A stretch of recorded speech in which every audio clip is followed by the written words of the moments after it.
Hi everyone, it's Place Geek P from Melbourne, Australia. Let me tell you, it's not very often that we have a very special show for you. And we do today. We introduce Russ Lease to you. How are you today, Russ? Doing great. How are you, Plastic? Fantastic. Now we've got Mr. Shampoo coming in from Alberta, Canada, and we've got our great friend there, Terry Crain. He's got a fantastic book for sales. Just a book, Terry. Why, look, I actually have an EP right there. And I think Russ has got one on his table somewhere back in his library. I do have it. It's a great book. Now, Russ, we're fascinated with what you want to show us now from your fantastic Beatle collection. So we'll let you take it away. Well, I thought we were going to talk a little bit about memorabilia today as opposed to our talk last week. So I did bring a couple things out. I guess might have to turn, but this jacket right here, this is Paul's original Shea jacket. Worn in '65 Shea Stadium show, and of course the music videos and all that kind of thing. And then behind me on this side, which maybe I can tilt this a little bit, this darker suit, this is the suit Ringo wears in about the first 45 minutes of A Hard Day's Night. So all the stuff on the train and everything up to when they get to the apartment, and Paul's playing the piano and stuff like that. And he changes clothing for scenes after that. In fact, this image here, which is a pretty well-known image from A Hard Day's Night, Ringo's wearing this suit in this image. So anyway, I just thought I'd bring them along and show them to you. Normally, I have a traveling exhibit. It's a fab4exhibits.com is the website. And we're traveling all the time. In fact, we're opening in Chicago, I think on May 6th. And we'll be there for about 4 months. And these are normally in that exhibit, but since we're kind of still on hiatus from COVID right now, they're in my possession. So the timing for this worked out good. So that's great. Can I also ask you, have you got the jacket from Abbey Road, Ringo's Abbey Road jacket? Yeah, I do, but I don't have that one here with me. But yeah, I do. I'm just saying, that jacket at the moment, have you got an idea of what these jackets are worth? I'm not holding you to a price. But can you give us an example of what you think these jackets, the three of them, could be worth potential? The Shea, I'm pretty sure, would be worth at least $250,000 now. I would think, if I were to auction it, my reserve would probably be $250,000. This suit, actually, I haven't had it that long. I just bought this from Ringo about 5 years ago.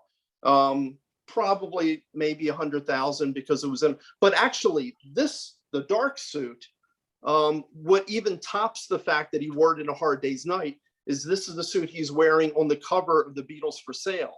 The picture that was taken in Hyde Park, Ringo happens to be wearing the suit, and actually an album cover piece of clothing trumps something being worn in a film. So, and Ringo completely forgotten that. It was researching it after I had it that I realized that was the suit, because it's very distinctive. Not only is it pinstripe, but it has a 6-button front, which was at Ringo's request. It's the only suit he ever had that had a 6-button front. So it's pretty distinctive in photographs and things like that. The crosswalk jacket, Ringo's jacket, geez, that might be the most famous photograph taken of them. That, I guess, in Pepper, maybe. I don't know, 200,000 maybe. Who knows? That's right. Who knows? When it goes to auction or whatever goes to auction nowadays, there's your price there, whatever. If they reach reserve or they don't, who knows? But all I'm saying to you, Russ, to have those 3 suits, do you have any other pieces of clothing that you can tell us about? I have had in the past. Those are the only 3 pieces I have in my possession right now. I did have one of John's collarless suits from '63. And I sold that to Yoko probably 12 years ago, a long time ago. Yoko was kind of looking for things of John's to build up what she has. And her lawyers got in touch with me and we worked out a deal and I sold it to her. And I've had other, not suits necessarily, but other incidental pieces, trousers and things like that. But these are the only 3 jackets I have right now. And actually that's a suit, not a jacket. Sure. Can I ask you now, of your other items, right, have you ever owned any baseballs or anything like that? No, not, I mean, I've had signed pieces, but I've never had any baseballs or anything. I mean, I have a couple handbills signed by Epstein and a couple of things with Beatles signatures and things like that, but no, not baseballs. I have a couple of their performance contracts, which are probably the next most valuable piece behind the suits that I have, I suppose. When I sold the day I sold the drum head back in 2015, I sold 15 other things that day. And that was really the beginning of my divesting my collection, because to be honest with you, my feeling is probably that the high ticket prices, the high valuations of this stuff probably ends with my generation, I would think. I think some of the younger generations, while I know they love the music and a lot of them are into the Beatles, I don't know that they're willing to partake in some of the high. So that's just my gut feeling, is that the high prices probably end with my. So I don't want to die with this stuff. Of course. Terry, have you got a question? Russ makes an excellent point. I remember when I started going to the fests and all those 20 years plus ago, the room was packed of tables and people selling the records and all this kind of stuff. And it was amazing to walk around. You go now and there may be 3 or 4 tables of records, the same tables that used to have 20 or 30. And it amazes me that those tables are manned by, quote, people like me, the old people. And and you think when those, quote, old people cycle through, there's nobody coming up behind them to sell that kind of stuff. Right. Yeah, the internet and eBay really put a hard hit in all the collecting at the conventions, no doubt. Yeah. Mr. Shampoo, got a question? Well, Russ, the Paul's jacket that you have behind you, I can't speak for others, but for myself, I'd assume that they made these suits that were influenced by the Bahama Police when they were filming Help to commission the Beatles to make these special suits. I thought it was the first time they wore these suits at the Shea Stadium in 1965, but in fact, they wore them in April on the concert with the Pole, and they also wore them in a Hollywood Bowl and another show. And you can tell that by the time they hit Shea Stadium, they had the Fargo badges. And I thought it was a great way for the Beatles to also get into that concert by helicopter and leave by Fargo armored car. I mean, that was pretty darn cool. Right. 65. And, that particular jacket that Ringo has on the Abbey Road is actually called a frock coat, isn't it? And it's Edwardian times. And it was worn to the premiere of Yellow Submarine in 1968 as well. And George had his then, because George has the idea. Right. That's right. That's right. And can you tell me which Shea jacket is it an uneven pocket, or there's some kind of defect in one of the jackets that the Beatles wore? In Ringo's. Ringo's left pocket is about 2.5 inches below the right pocket. Nobody. In fact, I talked to Dougie Millings about it in the 90s. He didn't know anything about it. He didn't remember. It makes no sense. There's no reason. It's just an error. It was a tailoring error. Right. Is that Shea jacket behind you, hanging behind you? It's on a mannequin. Yeah. Can we see it a bit better, Russ? Yeah, I was going to say, Russ, is there any chance you can move the chair and we can have a closer look? Sure. Right. And then if you can that's it. If you can bring it forward, we appreciate it. Now, that's great. Would that be one of the badges, the original badges? No, it's an exact replica of the Wells Fargo badge, but that is not the original badge. I have no idea what the original badge is. Now that's fantastic. Just looking at that, Russ, if you can turn it around, all the Beatle fans out in the world really appreciate it. Now we'll just see the front one more time. Sure. You're doing a great job there, Russ. Seriously. Now, if you can show us the Hard Day's Night jacket the same way. Now, Russ, the buttons on that Shea jacket, you had to chase those buttons down to the original manufacturer. And those are not easy buttons to find, are they, Russ? No, well, they're impossible to find because they were custom made for Dougie Millings. So what I actually, sort of sacrilegious, what I had to do was cut the top button off, send it to the original manufacturer in Italy so they could make a mold of it, and then make a supply of the jackets for my reproductions. And then they sent me the original FedEx, the original button back, and I put it back on the coat. So, Well, the truth of that, it really the identical buttons. but the truth of that jacket, you didn't know that that was Paul's jacket when you bought it, did you? No, because the person he had given it to had torn the inside label out that had his name handwritten because they were wearing it. The Millings label is still in it, but inside that pocket, at least I theorized that's why the tag was pulled out. But his is the only one of the four that doesn't have the thing with Paul written on the inside. But there's an actually, let me show you that. There's an anomaly on the jacket that is unlike the other three, and it's very evident in the Shea Stadium footage and some of the still pictures taken. And that is, I'm going to show you here. See this crease right here? Yep. Where puffy right there? That's because when they sewed the Nehru collar on, they left too much material beneath the inside there. They didn't snip it quite as close as they should have. And if you, some of the close-ups of the Shea show, and actually all photographs of him wearing it, but if you freeze one of the close-ups of his Shea show, it looks exactly like that. It's the only one of the four coats. So there's no question. And No question there, Russ. Let's see the Hard Day's night suit. We'll do the same display. You're doing a fantastic job there displaying it for us. I'm loving it. Okay, I don't know I'm if you keen can- to see the collar too. Has that got like a velour on it, or is that what's on the collar? Well, no, actually, it's a black pinstripe suit, but it's a real wide whale pinstripe. And Can we see the back, Russ, please? comes out a little. If you look at Ringo here, you can see the stripe a little better. Yeah. Yep. The photo- Could we see the back, please, Russ? Pardon me? Can we see the back of the jacket? Sure can. Wow.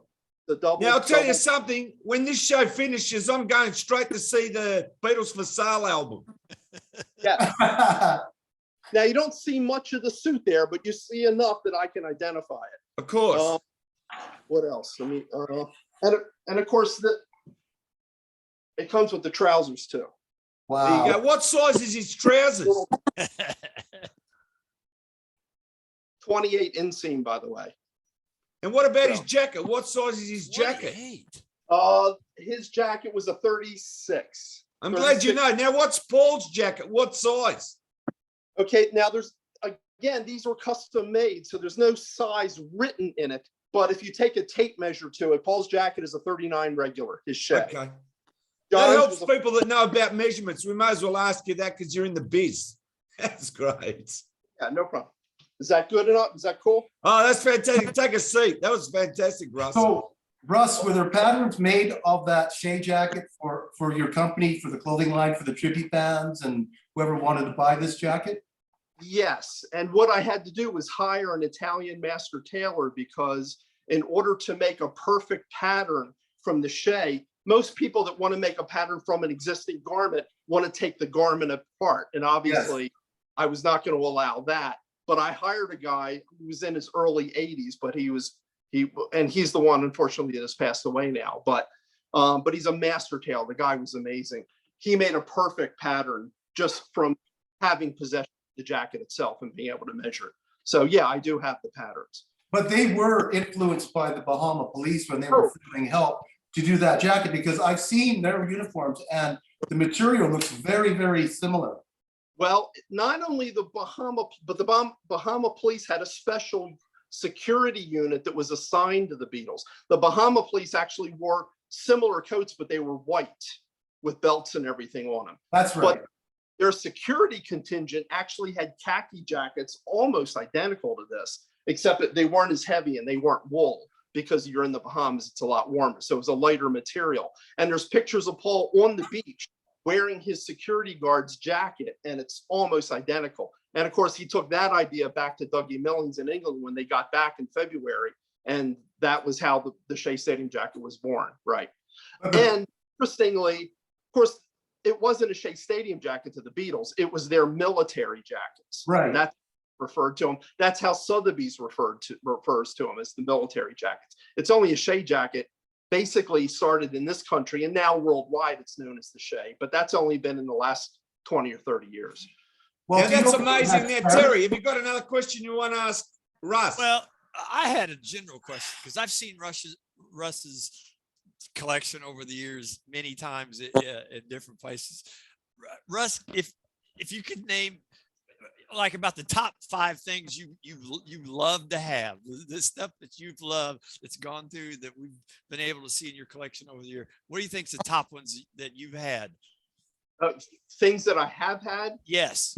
Well, the Ed Sullivan drumhead was obviously the top piece. Nothing even really compares to that. Yeah. Shea is probably number 2. Ringo's Abbey Road jacket is probably number 3. This now is probably number 4. And then I guess it would be things like performance contract. I've had a lot of that kind of stuff sort of go through my hands. You know, I always wanted Ringo's Ring from Health, the big group. Number 1, because I wanted to replicate it for Beatles suits because all the trip band drummers want one. But it has never come up for public auction. You know, I'm really on top of all the auction websites and have been for about 40 years. I would have gone big time for that if it had ever been available. Who knows where it is? Somebody's got it. Wow. So it's really not on there's not a site to watch for it because you know they have it. We don't even know where it's at. You're talking about the ring? Yeah. Oh, no. I'm sure somebody from the film walked away with it. I know Ringo doesn't have it because Ringo would have sold it when he had that sale 5 years ago. Yeah. I'm sure. Yeah. It's probably can't be that meaningful to Ringo. Even sold one of his drum kits, so he wouldn't have hung on to that ring. Right. Somebody from the film crew, I'm sure, walked off with it when everything was over. Who knows?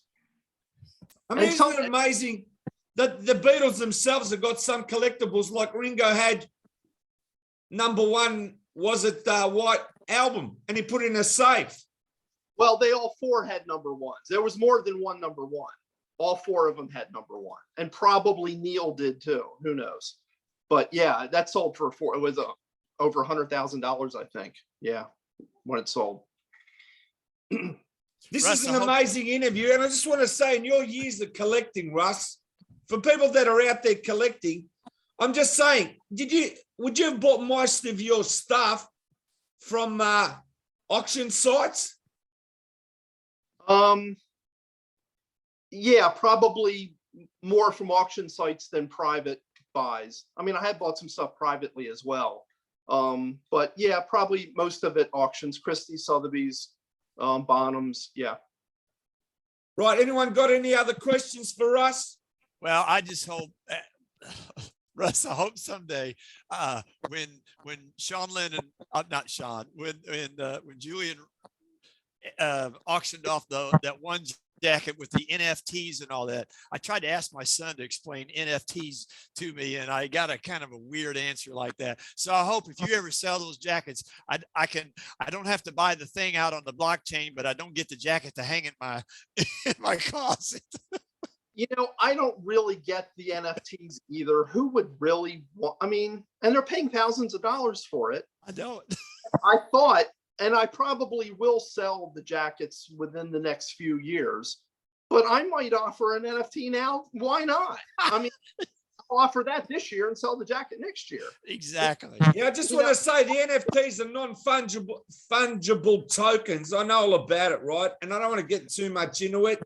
But as I said, there's a lot of artwork going out there like that. Suits, guitars, whatever's going. I don't know where people are spending their money. Good luck to them.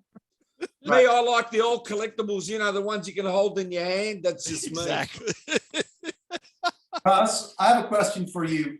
I've ordered some suits for myself, and I've always wanted to know the story behind the rubber sole jacket that John Lennon wore. I do believe is it suede? It is suede. Yeah, I've had it in my hands. It is So suede. how were you able to reproduce that particular jacket? Because Hard Rock, it's been sold twice, I think, publicly at auction. The last time was a long time ago, probably 20 years ago. But Hard Rock Cafe bought it the second time. So they had it in their inventory.